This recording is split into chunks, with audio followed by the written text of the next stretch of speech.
বলেছিলে না বাসায় এসে চুমু দিবে? তারপর আরিমার দিকে তাকালো ফায়ান। মেয়েটা চোখ খিচে বন্ধ করে রেখেছে। ফায়ানের মাথায় দুষ্টু বুদ্ধি খেলে গেল। সে আরিমাকে আরেকটু কাছে টেনে নিল। তাদের মাঝে আর 1 ইঞ্চি জায়গাও খালি নেই। আরিমা দুহাতে ফায়ানের কাঁধ চেপে ধরল। ফায়ান সেদিকে তাকিয়ে হাসলো। তারপর আরিমার দিকে তাকালো, যে কিনা মাথা নিচু করে রেখেছে। ফায়ান আরিমাকে খানিকটা উপরে তুলে নিল। আরিমা হকচকিয়ে গেল। আরে কি হলো? নামান বলছি, কি করছেন? পড়ে যাবো তো। হ্যাঁ, পরে যাও। মানে? আমার প্রেমে পড়ে যাও।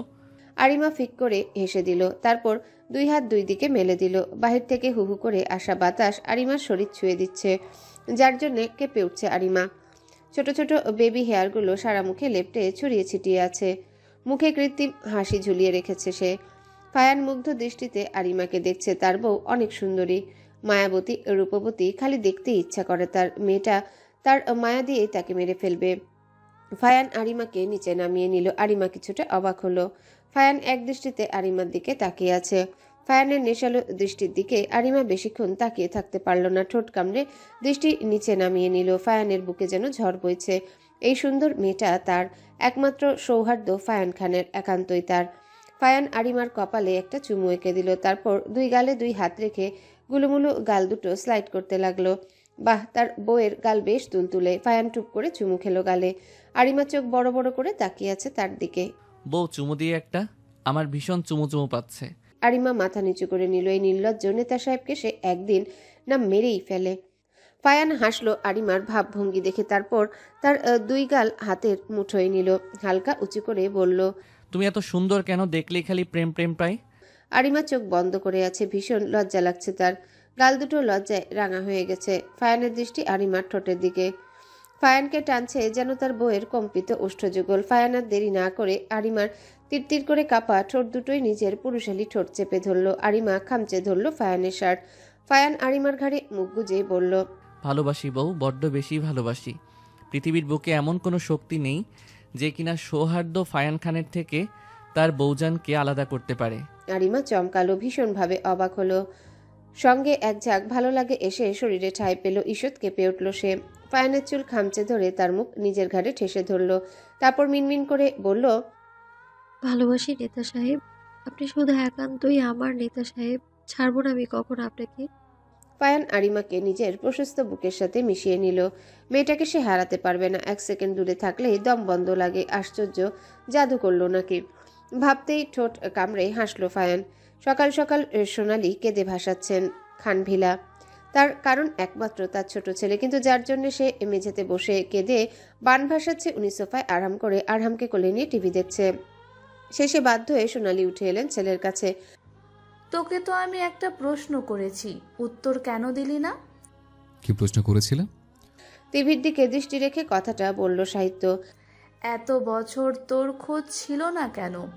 আবার হঠাৎ করে ফিরে এলি, এর কারণ কি? তোর সমস্যা কি বাপ?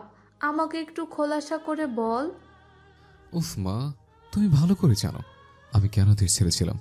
আর হঠাৎ এসেছে দেখে খুশি হওনি? চলে যাব, আমার কোনো সমস্যাই নেই। হয়েছে, পেয়েছি উত্তর। এখন সরো সামনে থেকে, জাস্ট লিভ। মায়ের সাথে এরকম ব্যবহার কেউ করে? ফায়ানের গম্ভীর কণ্ঠ শুনে সাহিত্য খানিক নড়ে চড়ে বসলো। তারপর মিনমিন করে বলল, উফ ভাইয়া, তুমি তো দেখুন সবাইকে দিয়েছো না।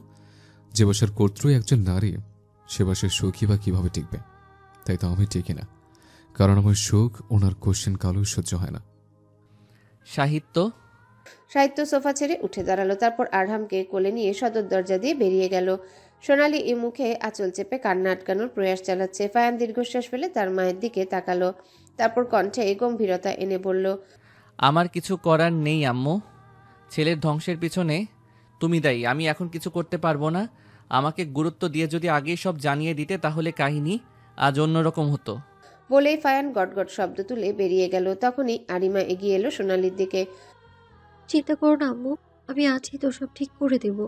সোনালি চমকে আরিমার দিকে তাকালো। তারপর তাকে জড়িয়ে ধরে হু হু করে কেঁদে উঠল। খুব বড় ভুল করে ফেলেছেন যে তিনি। এই ভুলের শাস্তি কি? আদৌ তার ছেলে তার বুকে ফিরবে? বুকটা যে তার ছিঁড়ে যাচ্ছে। ছেলেটাকে সে নিজে হাতেই শেষ করে দিয়েছে, শেষ করেছে তার স্বপ্ন। ফায়ান অফিসে বসে কিছু ভাবছে আর মিটিমিটি হাসছে। নাদিম আর রিফাত দাঁড়িয়ে আছে ফায়ানের সামনে। রিফাত একটু পর পর ফায়ানের দিকে তাকাচ্ছে, কিন্তু হাসির কারণ বুঝতে পারছে না। সে নাদিমকে বেশ কয়েকবার খোঁচা দিয়েছে, কিন্তু কোনো লাভ হয়নি, তাই বাধ্য হয়ে নখ কামড়াচ্ছে। নাদিম, জি ভাই। চলো তোমার বিয়ের প্রস্তাব নিয়ে খানভিলাই যাই। সাবধান, সৌহার্দ্য ফায়ান খান কিন্তু ভীষণ রাগী, তার থেকে দূরত্ব বজায় রেখে চলবে, মনে থাকবে। নাদিম ফ্যাল করে ফায়ানের দিকে তাকিয়ে আছে। নিশাত এসেছিল ফায়ানের সাথে দেখা করতে, কিন্তু এসেই ফায়ানের কথা শুনে ফিক করে হেসে দিল। হাসতে হাসতে সে যেন মাটিতে গড়াগড়ি খাবে।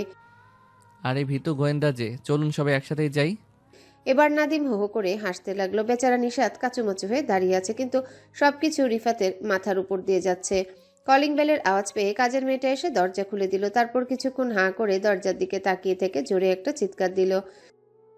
আমাগো আপনার সাওয়াল পাগল হইয়া গেছে, পাগলা ভূত তার ঘাড়ে চেপেছে।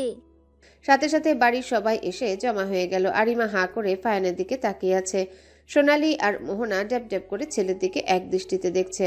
সাহিত্য আর ফারহা মুখ টিপে হাসছে। কিছুক্ষণ পরেই সমস্বরে হাসতে লাগলো। সাথে দিশা, জিসান আর আরিমা। ফায়ান চোখ থেকে সানগ্লাসটা খুলে বাম পাশে পানের পিক ফেললো, তারপর আবারও চশমাটা পরে নিল। কি ব্যাপার, শুনেছিলাম সৌহার্দ্য ফায়ান খানের বাড়ির লোকেরা যথেষ্ট ভদ্র, কিন্তু অতিথিদের এইভাবে বাহিরে দাঁড় করে রাখা কেমন ভদ্রতা? বাবা আরে মহিলা, কে আপনার বাপ? আমি কারো বাপ নই। সব বিয়ে করেছি, বউয়ের সাথে বাসরটাও হলো না, সেখানে এক আন্টি মার্কা মহিলা আমার বাচ্চা। বলেই আরিমাকে চোখ মারলো একটা। আরিমা রেগে বোম হয়ে আছে, বাকিদের হাসি থামছেই না। তখনই বন্ধু মহলের সবাই উপস্থিত হলো। ফায়ানের দিকে এক পলক তাকালো তারা। সাদা শার্টের উপরে দুটো বোতাম খোলা, সাদা একটা লুঙ্গি, যার নিচের অংশটুকু হাত দিয়ে ধরে রেখেছে ফায়ান। চোখে কালো চশমা, মুখে পান, পায়ে বুট পরে আছে, পুরোই যেন আত পাগলা মাফিয়া লোক। আপনারা কি হাসবেনই? আমরা একটা প্রস্তাব নিয়ে এসেছি। নাদিম এক পলক ফারহার দিকে তাকিয়ে চোখ ফিরিয়ে নিল। মেয়েটা তার দিকে তাকিয়ে আছে। আচ্ছা, সে কি রাজি হবে নাকি বিয়েটা ভেঙে দিবে?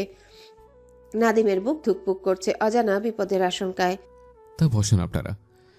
এই যা তো, মেহমানদের জন্য চা করে আন। ভাবি, আপনি না হয়ে যান।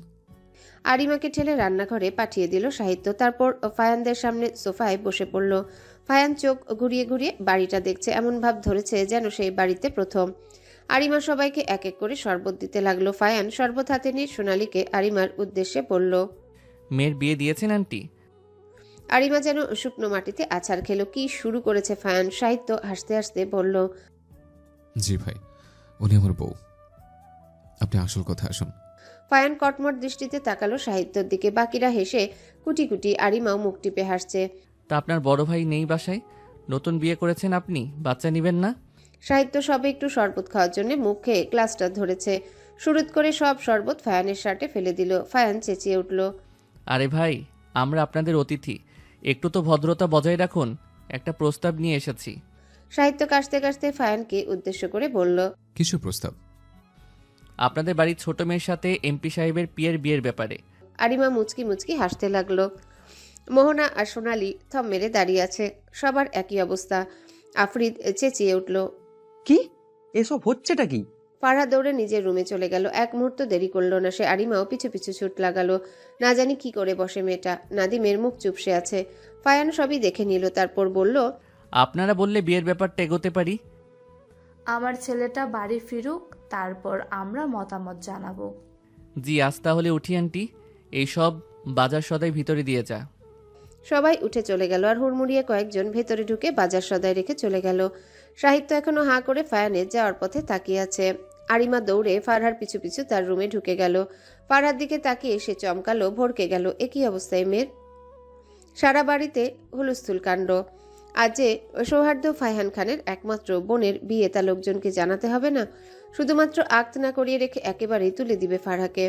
বড় বড় নেতারা নিমন্ত্রিত, কনস্টেবল থেকে শুরু করে ডিআইজি সবাই উপস্থিত। হাতে গোনা কয়েকজন স্বনামধন্য রিপোর্টাররাও আছে। এদেরকে ফায়ার নিজে গিয়ে ইনভাইট করে এসেছে। সবাই যে যার মতো রেডি হতে গেছে। কাল রাতের মধ্যেই অনেক লোক লাগিয়ে বাড়িটা জাঁকজমকভাবে সাজানো হয়েছে। ফায়ানের বোনের বিয়ে বলে কথা।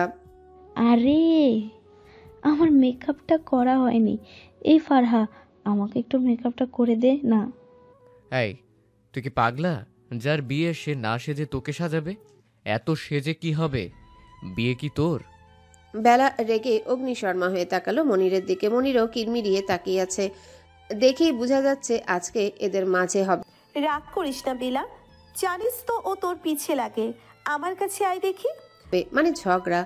বেলা নাক সিটকে সিমরানের কাছে চলে গেল, পরে মনিরকে দেখে নিবে। এদিকে মনির আর আফরিদ অসহায় ভঙ্গিতে তাকিয়ে আছে। মানে এদের সাজ শেষ হচ্ছে না, নিচে কখন নিয়ে যাবে কনেকে। তখনই শুভ হাঁপাতে হাঁপাতে এলো, মনে হচ্ছে কুত্তা দৌড় দিয়েছে। কিরে, কুত্তার মতো এক হাত জিভ বের করে হাঁপাচ্ছিস কেন? Anything wrong? দোস্ত, সর্বনাশ হয়ে গেছে। আরিমা ওয়াশরুম থেকে বের হতে হতে বলল, কার সর্বনাশ করে এলি? সবাই গোল গোল দৃষ্টিতে আরিমার দিকে তাকিয়ে আছে, বিশেষ করে শুভ। আমি কারো সর্বনাশ করিনি, কেউ আমার সর্বনাশ করেছে। সবাই মাথায় হাত দিল। বলবি তো কে তোর কি সর্বনাশ করেছে? লাভ অ্যাট ফার্স্ট সাইট হয়েছিল বলেই ঠাস করে মাটিতে আছড়ে পড়ল শুভ। সবাই তাকে ধরাধরি করে তুলল, তারপর একযোগে বলে উঠল, তারপর কাছে আমি গিয়া দেখি ওইটা কোনো মাইয়া না, ওইটা হইল ভার্সিটির এক ফুসকাওয়ালা মামা। সবাই ফিক করে হেসে উঠল। হাসতে হাসতে একজন অপরজনের উপর হেলে দুলে পড়ে যাচ্ছে, শেষে কিনা ফুচকাওয়ালা মামার প্রেমে। আজকের দিনেও এমন না করলে নয়। বোনকে নিতে পাঠিয়েছি আর তোমরা পাগলের মতো হাসছো। হঠাৎ ফায়ানের আগমনে সবাই চুপ হয়ে গেল, কিন্তু মনে পড়তেই হাসি থামাতে পারছে না। মুখ টিপে হাসছে, কিন্তু আরিমার ফারহা হাসি থামাতেই পারছে না। সদ্য কাজল আঁকা চোখ থেকে পানি গড়িয়ে পড়ছে, তবুও থামছে না। ফায়ান এক পলক দুজনকে দেখে নিল। রূপ যেন ঠিকরে পড়ছে। ফায়ান এগিয়ে এসে আরিমা আর ফারহার হাত দুটো দু হাতে ধরে ঘর থেকে বেরিয়ে এলো। বাকিরা সাথে সাথে আবার ফিক করে হেসে উঠল। এদিকে শুভ রাগে গজরাতে গজরাতে ফায়ানের পিছু পিছু বেরিয়ে গেল, এদেরকে পরে দেখে নিবে। সবাই সিঁড়ির দিকে হা করে তাকিয়ে আছে। ফায়ান মাঝখানে, যে কিনা বরাবরের মতোই সাদা পাঞ্জাবি পরে আছে, তবে আজকে উপরে একটা সোনালী রঙের কোটি পরেছে, এটাই পার্থক্য। তার বাম পাশে আরিমা, যার গায়ে সোনালী রঙের একটা সিল্কের শাড়ি, হাত ভর্তি সোনালী রঙের চুড়ি, মাথায় হিজাব করা। ডান পাশে হলো বিয়ের কনে, একটা ভারী কাজের সুন্দর মেরুন রঙের লেহেঙ্গা পরেছে। সে নিজেও আজকে মাথায় হিজাব পেঁচিয়েছে, হাতে মেরুন রঙের থোকা ধরা চুড়ি। দুজনের কপালেই টিকলি স্থান পেয়েছে। এক কথায় তিনজনকেই অপরূপ সুন্দর লাগছে। ফায়ান দুই হাত দিতে দুজনকে ধরে নিচে নামলো, তারপর ফারহাকে তার নিজ আসনে বসিয়ে দিল। সাথে সাথে ছয় ভেড়াচ্ছানা তাকে ঘিরে ধরলো। তারা এখানে দাঁড়িয়ে তার বান্ধবীর বিয়ে দেখবে। বেচারা নাদিম উসখুস করছে প্রেয়সীকে এক পলক দেখার জন্য, কিন্তু সে তো ফায়ানের মতো হতে পারছে না। তাই মনোবাঞ্ছনাটা চাপা দিয়ে রাখলো সে। বাসর ঘরে নাহাই দেখবে, এদিকে কাজী এসেছে, বিয়ে পড়াবে। মেয়েরা হালকা পিছু সরে গেল। সেখানে ফায়ান, ফিরোজ আর জাভেদ তিন খান এসে বসলো, কিন্তু সাহিত্যকে পাওয়া যাচ্ছে না। তখনই সাহিত্য এসে হাজির হলো, যার পরনে একটা কালো রঙের ঢিলে ঢালা শার্ট বেশ মানিয়েছে তাকে। ফারহাকে কবুল বলতে বলছে কাজী, কিন্তু সে চুপ করে বসে আছে, কথা বলছে না। ফারু, কবুল বলবি নাকি বিয়ে ভেঙে দিব? সবাই হকচকিয়ে গেল। ফারহা নিজেও চমকে তাকালো ফায়ানের দিকে। সে কি একটু সময়ও নিতে পারবে না? বলবি নাকি বিয়ে ভেঙে দিব? কবুল। সবাই চেঁচিয়ে উঠল। আর বেচারি ফারহা তার বড় ভাইয়ের দিকে তাকিয়েছে। তার বড় ভাই এত আজব কেন? এদিকে নাদিমও মুখ চেপে হাসছে। বড্ড অস্বস্তিকর পরিস্থিতি। লেডিস অ্যান্ড জেন্টেলম্যান, আমি সৌহার্দ্য ফায়ান খান। আজকে আপনাদের সাথে কিছু কথা বলতে চাই, আপনাদের কিছু জানাতে চাই। সবাই উৎসুক দৃষ্টিতে ফায়ানকে দেখছে। আরিমা আরহামকে কোলে নিয়ে ফায়ানের কাছে চলে গেল, কারণ ফায়ান বারবার হাতের ইশারায় তাকে ডাকছে। আর কত অপেক্ষা করবে সে? আরিমা যেতেই ফায়ান আরহামকে কোলে তুলে নিল, তারপর আবারও বলতে লাগলো, আমি আজকে আপনাদের যা বলবো আর যা দেখাবো তা হয়তো আপনাদের ধারণার বাহিরে হবে। এই বলে ফায়ান আরিমার হাতে একটা পেন ড্রাইভ ধরিয়ে দিল। আরিমা গিয়ে সেটা টিভিতে সেট করে দিল। খানভিলার ড্রয়িং রুমে টিভিটা বেশ বড় বলা চলে, তাই যে কেউই নির্ভেজাল দৃশ্য দেখতে পারবে। আরিমা রিমোট এনে ফায়ানের হাতে ধরিয়ে দিল। ফায়ান ভিডিও অন করতে একপাশে সরে এলো, যাতে করে সবাই দেখতে পারে, কোনো অসুবিধা না হয়। আরিমা নিচের দিকে তাকিয়ে নখ দিয়ে টাইলস খুঁড়ছে। সে আর এসব দেখতে পারবে না। বুকের ভিতর হু হু করে, সহ্য হয় না তার। রামিসার ব্যাপারটা মাথাচাড়া দিয়ে ওঠে। কমিশনার যেন লাভ দিয়ে উঠল। তার বিশ্বস্ত অফিসারকে কিনা রায়হান শেখ মেরেছে, কিন্তু তাকে ধরবে কিভাবে? সে তো পলাতক, এটা কোনোভাবেই মানা যায় না। তারপর আরেকটা ভিডিও অন হলো, যেটাতে রামিসার দৃশ্য। বাড়ির সকলের চোখ পানিতে টইটুম্বর। ছয় ভেড়াচ্ছানারা থেমে থেমে কাঁদছে, শব্দহীন কান্না। এই ভরা মজলিসে এমন কেউ নেই যার চোখে রামিসার জন্য পানি নেই। আর সাহিত্য, সে তো এক কোণে গিয়ে বারবার দেয়ালে হাত দিয়ে বাড়ি দিচ্ছে, তার কলিজা মোচড় দিচ্ছে।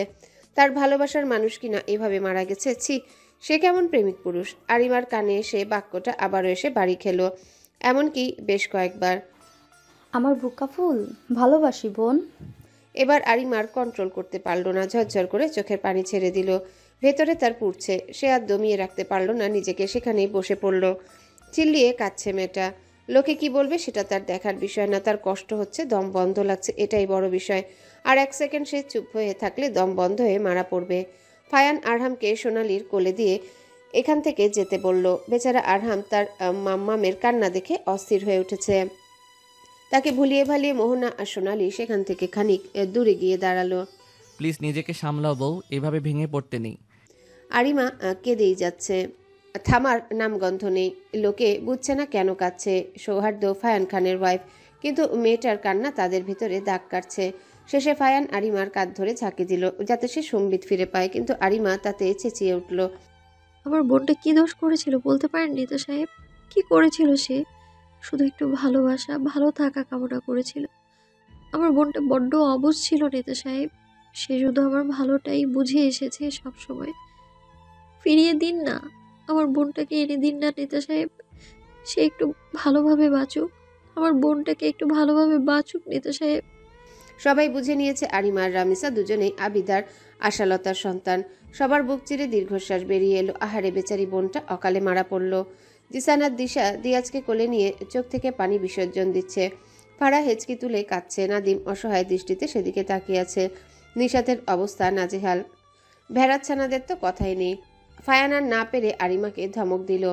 একটু যদি থামতে তাহলে কিছু বলতে পারতাম। আরিমা অশ্রুসিক্ত পল্লবে ফায়ানের দিকে তাকালো। ফায়ান চোখ বন্ধ করে বড় বড় শ্বাস ফেলার মাধ্যমে নিজেকে নিয়ন্ত্রণ করছে। সে এভাবে তার বউকে দেখতে পাচ্ছে না। তার বউ থাকবে হাসি খুশি, দেখলেই যেন চুমু দিতে ইচ্ছা করে। আর এ কিভাবে অবলা নারীর মতো কাঁদছে, মনে হচ্ছে জামাই মরেছে। তো আমি আরও কিছু বলতে চাই আপনাদের। ফ্ল্যাশব্যাক। সন্ধ্যা গড়িয়ে গেছে। ফারহার এখানে বসে থাকতে বেশ বিরক্ত লাগছে, কারণ সে এক জায়গায় বসে থাকার মেয়ে না, বেশ চঞ্চল প্রকৃতির মেয়ে ফারহা। সে তার ভাইকে ডেকে উঠল।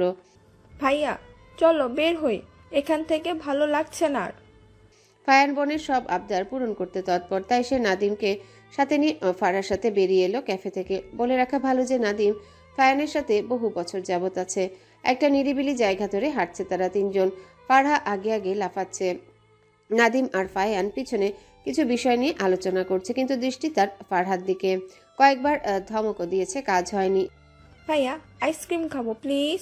না করো না, না করো না প্লিজ। আমি তোমার হাতে আইসক্রিম খাবো, তুমি আনবে, যাও না। ফায়ান দীর্ঘশ্বাস ফেলল। নাদিম বোনকে দেখে রেখেও আমি আসছি। ফায়ান আইসক্রিম নিয়ে অর্ধেক পথ আসতে ফারহাদ চিৎকার শুনতে পেল। আইসক্রিম সেখানে ফেলে রেখে ছুটল ফায়ান। বোনকে অচেতন অবস্থায় দেখে বেশ ঘাবড়ালো ফায়ান। কি হলো বোনের? স্যার, আমি ম্যামকে গাড়িতে উঠিয়ে পাশে থাকা হসপিটালে নিয়ে যাচ্ছি। আপনি প্লিজ ওই মেয়েটাকে দেখুন, তাকে পুরাচ্ছিল কিছু লোক।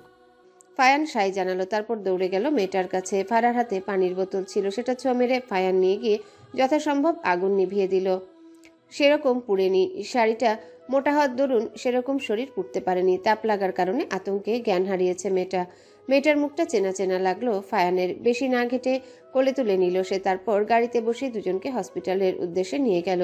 দুর্ভাগ্যবশত সেখানে কিছুক্ষণ পরেই ব্লাস্ট হয়, যার ফলে কিছু মানুষ মারা যায়। সেখান থেকে একজনের লাশ রাজ রামিসা বলে চালিয়ে দেয়। Flashback end. সবার মাঝে উত্তেজনা বিরাজ করছে। কি হলো পরে? ছয় ভেড়াচ্ছানা হাঁ করে তাকিয়ে আছে। সবার এক অবস্থা। ফায়ান কাউকে উদ্দেশ্য করে বলল, রাশি, তুই তোর বাড়িতে স্বাচ্ছন্দ্যে প্রবেশ করতে পারিস। তারপর আরিমার দিকে তাকিয়ে চোখ মারল ফায়ান। ঠোঁট কামড়ে হাসছে সে। কেমন দিল সে বউকে। আজকে নির্ঘাত তার বউ খুশি হয়ে তাকে 2-3টে চুমু দিবে ভাবতেই ফায়ানের মনটা খুশিতে নেচে উঠল। রামিসা সদর দরজা দিয়ে প্রবেশ করলো। পরনে কালো রঙের একটা শাড়ি, পাথরগুলোতে লাইটিং এর আলো পড়ে ঝিকমিক করছে। মাথায় হিজাব পেঁচানো, মুখে অমায়িক হাসি। আরিমা কথা বলতে ভুলে গেছে। চুপ করে অশ্রুসিক্ত পল্লবে রামিসার দিকে তাকিয়ে আছে। মুখে কোনো কথা নেই, দৃষ্টি নড়চড় করছে না। এটা তার বোন, যাকে সে আবারও স্পর্শ করতে পারবে, যার বুকে মাথা রেখে আবার ঘুমাতে পারবে, যার সাথে রাত জেগে গল্প করতে পারবে। আরিমার শরীরে কম্পন ধরে গেছে। এটা তার বোন। রামিসা সোজা আরিমার কাছে এগিয়ে এলো। তারপর আরিমার সামনে হাঁটু মুড়ে বসলো। আরিমার গালে এক হাত ছুঁয়ে বলল, আমার বোকা ফুল, কেমন আছিস বোন? আরিমার শরীর তুলে উঠল। সে কাপা কাপা হাতে রামিসার পুরো মুখ ছুঁয়ে দিল। তারপর কাপা কাপা কণ্ঠে বুলিয়া উড়ালো, আমার বোন। রামিসা অশ্রুসজল নয়নে মাথা নাড়ালো। আরিমা আবারও বলল, আমি ছুতে পারছি। আরিমা কথা বলতে পারছে না, গলা ধরে আসছে, শুধু মুখ নাড়াচ্ছে সে, কথাগুলো ভিতরেই রয়ে যাচ্ছে। সে 2 হাত দিয়ে বোনকে আঁকড়ে ধরে গগন বিদারী চিৎকার দিয়ে উঠল। দুজনেই হাউমাউ করে কাঁদছে। তাদের কান্নায় চারিপাশে মানুষজনের সাথে মনে হয় খানভিলার ইট পাথরগুলোর বুকটাও যেন হু হু করে উঠছে। আমার বোন ফিরে এসেছে। কোথায় ছিলে তুমি এতদিন? জানো কত কষ্ট পেয়েছি আমি। তোমার বোকা ফুল অনেক কষ্টে ছিল। তুমি এত পাষাণ কিভাবে হলে আপু? রামিসা আরিমার চোখে মুখে চুমু দিয়ে ভরিয়ে দিল, তারপর আবারও বোনের মাথাটা বুকের সাথে চেপে ধরল। দুজনার বক্ষস্থলে যেন শান্তির প্রজাপতি ডানা ঝাপড়াচ্ছে। এত শান্তি আরাম কবছর পায়নি তারা। প্রত্যুষের আলো ফোটার সাথে সাথে আরিমা জেগে গেল। তারপর চোখ কসলাতে কসলাতে বিছানা ছেড়ে উঠে পড়ল। প্রতিদিনকার মতো খোপা করতে করতে চারিপাশে তাকালো। ফারহার রুম দেখে খানিক স্তম্ভিত হলেও পরক্ষণে সব মনে পড়াতে খাটের দিকে তাকালো সে, যেখানে রামিসা আরহামকে বুকে জড়িয়ে ঘুমাচ্ছে। শান্তির ঘুম। কি জানি এরকমভাবে কবে থেকে ঘুমায় না তার বোনটা। আরিমা গিয়ে এক পাশ থেকে রামিসাকে চাপড়ে ধরল। কতদিন পরে মামা গন্ধ পাচ্ছে। চোখ বুজে জোরে শ্বাস টানল সে। বেশ ফুরফুরে লাগছে এবার। আরিমা আরহাম আর রামিসার কপালে চুমু দিয়ে বেরিয়ে এলো। অনেক রাত করে তারা ঘুমিয়েছে। 2 বোন মিলে আজকে অনেক গল্প করেছে। এত যে ভালো লাগছে তার। আরিমা যেই রুমের সামনে গেল, ফায়ান হ্যাঁচকা টান দিয়ে তাকে ভেতরে নিয়ে এলো। আরিমা হক চুকিয়ে গেল। পরক্ষণে রাজ্যের রাগ ভর করলো তার মাথায়। আরিমা ফায়ানের গেঞ্জির কলার ধরে জোরে টান দিল। আমাকে আগে কেন বলেননি? খুব ভালো লাগে না আমায় কষ্ট দিতে। সবাই আমায় কষ্ট দেন। কি পেয়েছেন আমায়? ফায়ান আরিমার হাত সহ তাকে জড়িয়ে ধরল। তারপর ফায়ান মাথায় হাত বুলাতে বুলাতে বলল, বউ বুঝতে পারছো না? রাশির অনেক জায়গায় ক্ষত হওয়ার জন্য ওকে বিদেশ নিতে হয়েছিল। কয়েক মাস আগেই সে সুস্থ হয়ে ফিরেছে। আরিমা শান্ত হলো। তারপর কিছু মনে হতেই ফট করে ফায়ানের দিকে তাকালো সে। ফায়ান ঠোঁট কামড়ে বলল, তুমি যা ভাবছো আমিও তাই ভাবছি। তাহলে হয়ে যাক। ইয়েস, তার আগে একটা চুমু দাও। দেখি সরেন, ফ্রেশ হয়ে আসি। ফারহাকে কল করতে হবে। আমি কল দিয়েছিলাম, ফারহা ঘুমোচ্ছে। আচ্ছা ছাড়ুন এবার। ফায়ান ছাড়ল না, বরং নিজের সাথে আরো নিবিড়ভাবে মিশিয়ে নিয়ে কপালে গাঢ় চুম্বন এঁকে দিল। তারপর রাস্তা থেকে সরে দাঁড়ালো। আরিমা দৌড়ে ওয়াশরুমে ঢুকে গেল। ফায়ান ফিক করে হেসে উঠল। নেতা সাহেব, আপনার গলার তিলটা অনেক সুন্দর। ইচ্ছে করছে কামড়ে খেয়ে ফেলি। বলে ফায়ানের মুখের সামনে দরজা থরাম করে বন্ধ করে দিল আরিমা। এদিকে ফায়ান হা করে কিছুক্ষণ তাকিয়ে থেকে আবারও ফিক করে হেসে দিল। তারপর এক হাত দিয়ে ঘাট ডলতে ডলতে আয়নার সামনে গিয়ে দাঁড়িয়ে ঘুরে ঘুরে নিজেকে দেখতে লাগলো। না, সৌহার্দ্য ফায়ান খান দেখতে মাশাল্লাহ বলেই হেসে দিল ফায়ান। পরক্ষণে মুখমণ্ডল গম্ভীর করে বেরিয়ে এলো রুম থেকে। আরিমা আবারও দরজা বন্ধ করে হেসে দিল। এতক্ষণ দরজা ফাঁক করে ফায়ানের কর্মকাণ্ডগুলো দেখছিল সে। আমার নেতা সাহেব বড্ড পাগল। নাদিম সোফায় বসে ফারহার দিকে এক ধ্যানে তাকিয়ে আছে। সে খুঁটিয়ে খুঁটিয়ে ফারহাকে দেখছে। গোলগাল ফর্সা চেহারা, মায়াবী চোখ, হালকা টনটনে নাক, সব মিলিয়ে পারফেক্ট। ফারহা অবশ্য অনেকটা ফায়ানের মতোই দেখতে হয়েছে। দেখেই বোঝা যাবে 2 ভাই বোন, একদম কার্বন কপি। কিন্তু ফারহা কাল রাত থেকে যে ঘুমাচ্ছে, আর ওঠার নাম নেই। এসেই ঘুমিয়েছে মেয়েটা, আর কত ঘুমাবে। নাদিম গালে হাত দিয়ে ফারহার দিকে তাকিয়ে আছে। মেয়েটা তাকে বড্ড টানে। আমাকে দেখা শেষ হলে এদিকে আসুন, আমি ফ্রেশ হব, আমাকে টেনে তুলুন। ফারহা চোখ বন্ধ রাখা অবস্থায় কথাটা বলে উঠল। নাদিম হকচকিয়ে গেল। ফারহা দেখে ফেলেছে কি? ইস, লজ্জার বিষয়। উঠাবেন না আমাকে? নাদিম উঠে গিয়ে ফারহার হাত ধরল। ফারহা হ্যাচকা টানে নাদিমকে বিছানায় ফেলে দিয়ে তার উপর শুয়ে পড়ল জাপটে ধরে। বেচারা নাদিম হা হয়ে গেছে। অদ্ভুত ভালো লাগায় জাপটে ধরেছে তাকে, তার ভালোবাসার মানুষ তার বুকে।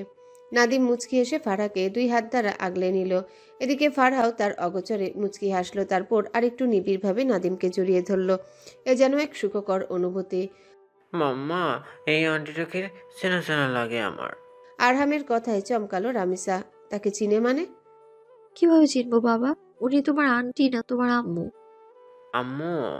হ্যাঁ, আমাকে মাম্মাম ডাকবে আর ওনাকে আম্মু ডাকবে, ঠিক আছে? ঠিক আছে মাম্মা, আম্মু আমাকে কোলে নাও। বলেই 2 হাত বাড়িয়ে দিল আরহাম। রামিসার বুকটা ধক করে উঠল। কত বছর পর ছেলের মুখের ডাক শুনতে পেল সে। আরহামকে কোলে তুলে নিল রামিসা। তারপর চুমু দিতে দিতে বলল, এই তো বাবা, আম্মু কোলে নিয়েছে আমার চাঁদ সোনা। আরহাম চুপটি মেরে রামিসার গলা জড়িয়ে ধরে আছে, যেন কত আরাম পাচ্ছে ছেলেটা। আম্মু, তোমার শরীর থেকে সুন্দর ঘ্রাণ আসতেছে একটা। কি সুন্দর মামা ঘ্রাণ। আরিমা মুচকি হেসে বলল, এতদিন আমি মা ঘ্রাণ পেয়েছি, এবার তুমি সহ ভাগ্নিতে এলে বাবাই। বলেই হেসে দিল আরিমা। রামিসাও হাসছে। দুজনার হাসি দেখে আরহামও খিলখিল করে হেসে দিল। তিনজন সমান তালে হেসে যাচ্ছে, যেন সুখী পরিবার একটা। নে সই কর। ফায়ানের কথায় সাহিত্য অবাক হলো ভীষণ। কি হলো, কার সই করো সই? কিসের পেপার ভাইয়া? তোর সব সম্পত্তি নিজের নামে করে নিব, তাই সই চাচ্ছি, ছাগল কোথাকার। সাহিত্য আর না ঘেটে সই করে দিল। সাথে সাথে ফায়ান টান দিয়ে পেপারটা নিয়ে নিল। তারপর সামান্য ঝেড়ে একটু পরখ করে নিল, সব ঠিক আছে। তারপর রামিসার কাছে গেল ফায়ান। খাওয়া দাওয়া শেষ করে বাড়ির সবাই লিভিং রুমে আড্ডা দিচ্ছিল। এর মাঝে ফায়ানের আগমনে ভড়কালো তারা। এই সময় ফায়ান বাসায় থাকে না তেমন। শোন রাশি, আমি তোকে কিছু বলতে চাই। রামিসা একবার আরিমার দিকে তাকিয়ে মাথা নাড়ল। দেখ, তুই এখনো বেশ ছোট, সব কিছু শেষ হয়ে যায়নি, কারোর জন্য থেমে থাকবি না তুই। নিজের মতো করে বাঁচতে হবে তোর। যে তোকে ধোকা দিয়েছে তার কথা আর মনে করবি না, জীবন নতুনভাবে শুরু কর। একটু থেমে আবারও বলল, তোর বিয়ে ঠিক করেছি আমি। আরিমা ছাড়া সবাই চমকালো। রামিসা নিজেও চমকেছে। অশ্রুসিক্ত নয়নে সে ফায়ানের দিকে তাকালো। কি করবে সে? কিছুই বুঝে উঠতে পারছে না। আরিমা রামিসার এক হাত ধরে বলল, দেখো আপু, সব কিন্তু শেষ হয়ে যায়নি। আবার সব মানুষ কিন্তু সমানও না। রাজ কখনো তোমায় ভালোবাসেনি আপু। তুমি ভেঙে বলে তো সে জিতে যাবে। তুমি লড়াই করো, লড়ো। আমি আছি, আমরা আছি তোমার পাশে। সব আবার নতুনভাবে শুরু করো। রামিসা অবাক হয়ে আরিমার দিকে তাকালো। তার বোকা ফুল চালাক হয়ে গেছে। কিন্তু ভাইয়া, আমি কেন অন্য কারো জীবন নষ্ট করব? সেই অধিকার আমার নেই। নষ্ট করবি মানে? আমার মতো পোড়া কপালি একজনকেই নিজের জীবনসঙ্গী হিসেবে নিয়েছে। আমি কি আদৌ কারো ঘরণী হবার যোগ্যতা রাখি? আপু, বেশি বাজে বকবে না তো। ভাইয়া তোমাকে ছোটবেলা থেকে ভীষণ ভালোবাসে। মানে? হ্যাঁ, সাহিত্য তোকে ছোট থেকেই ভীষণ ভালোবেসে এসেছে। আমি তাকে নিষেধ করেছি বিধায় সে দেশ ছেড়েছিল। সেই থেকে আমার ছেলেটা আমার সাথে কথা বলে না রে মা। সোনালি কাঁদতে লাগলেন। ছেলের অবহেলা সে সহ্য করতে পারছে না, কষ্ট হয়। নে সই কর। এটা কি? সই কর আগে বলছি।